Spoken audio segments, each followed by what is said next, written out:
चुड़ैल। रात को अचानक राधिका मौसी को किचन से कुछ गिरने की आवाज आई। उन्होंने बाहर निकल के देखा तो किचन में उन्हें कोई सफेद साड़ी में दिखा। वो चीख पड़ी, भगवान, आलतू जलाल तू, आए बला को टाल तू, आलतू जलाल तू, आए बला को टाल तू। राधिका मौसी को चीखते सुनकर श्रवण बाहर आता है भागते हुए। अरे माँ, क्या हुआ? क्या देख लिया? दादी माँ आ गई क्या सपने में? अरे बेटा, रसोड़े में देख तो कौन है? श्रवण रसोड़ी में झांक कर देखता है और उसे कोई नहीं दिखता अंदर। अब रसोड़ी में तो कोई नहीं है माँ। कोई सफेद साड़ी में नहीं है क्या? नहीं माँ, कोई भी नहीं है। चिल्लम चिल्ली की आवाज सुनकर काजल भी वहां आ जाती है। अब क्या हो गया माँ जी? अरे बेटा, रसोड़े में एक चुड़ैल थी सफेद साड़ी में। अरे क्या कर रही थी वो अंदर? अरे बताया नहीं, कल आएगी ना तो पूछ लूंगी। चुड़ैल जी, आपका क्या प्लान है? माँ जी, रात बहुत हो गई है, आपने कोई बुरा सपना देखा होगा, चलिए सो जाइए। राधिका मौसी सोने तो चली जाती है पर उनको रात भर नींद ही नहीं आती। वो कुछ भी उलझुल बातें सोचने लगती है। कहीं चुड़ैल की वजह से तो घर में टेंशन नहीं हो रहा, कहीं उसी की वजह से तो वो दादी नहीं बन पा रही।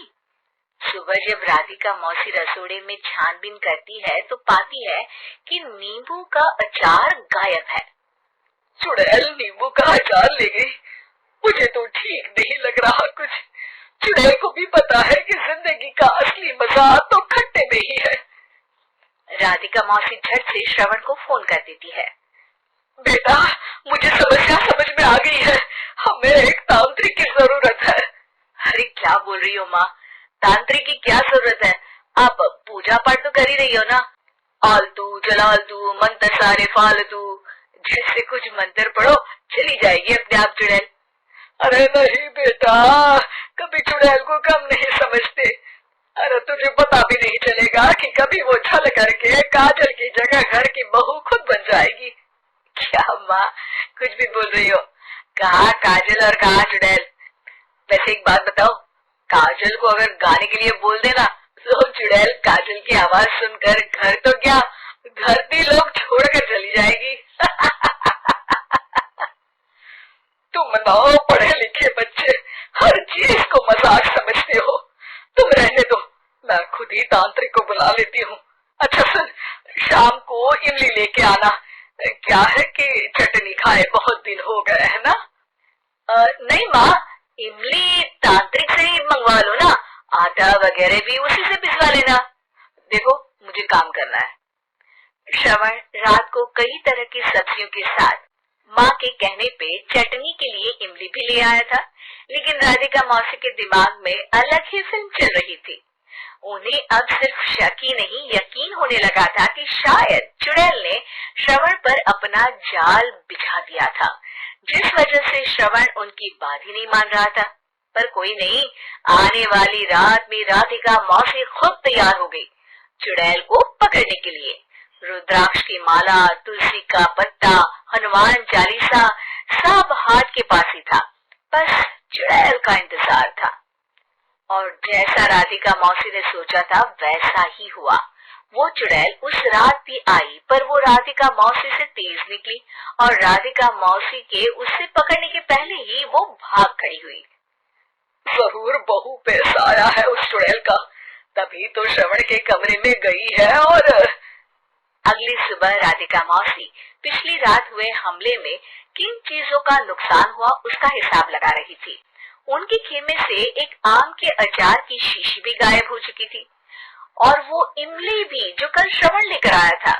राधिका मौसी इस बारे में सोच ही रही थी कि श्रवण जल्दी से रसोड़े में आकर दवाइयों की पोटली ढूंढने लगता है। अरे बेटा, क्या हो गया? अब माँ, वो काजल की तबीयत खराब है, बहुत घबराहट हो रही है उसे। हे भगवान, मैंने पहले ही कहा था कि तांत्रिक को बुला लेते हैं, पर नहीं, अब देखो उस चुड़ैल ने काजल को अपने वश में करना शुरू भी कर दिया है। हालांकि श्रवण भूतों में विश्वास नहीं करता था, पर अब वो भी डर जाता है और राजी हो जाता है एक तांत्रिक को बुलाने के लिए। कुछ ही घंटों में तांत्रिक आ जाते हैं और राधिका मौसी तांत्रिक जी को सब बता देती है। घोर संकट, घनघोर संकट, चुड़ैल को मारो जोर ठाकर, ओम भट स्वाहा खटखाटे आहा। अरे ये क्या मंत्र है? मेरे खुद के ओरिजिनल मंत्र है, कल रात को ही लिखे हैं, अच्छे लगे तो दाद चाहूंगा।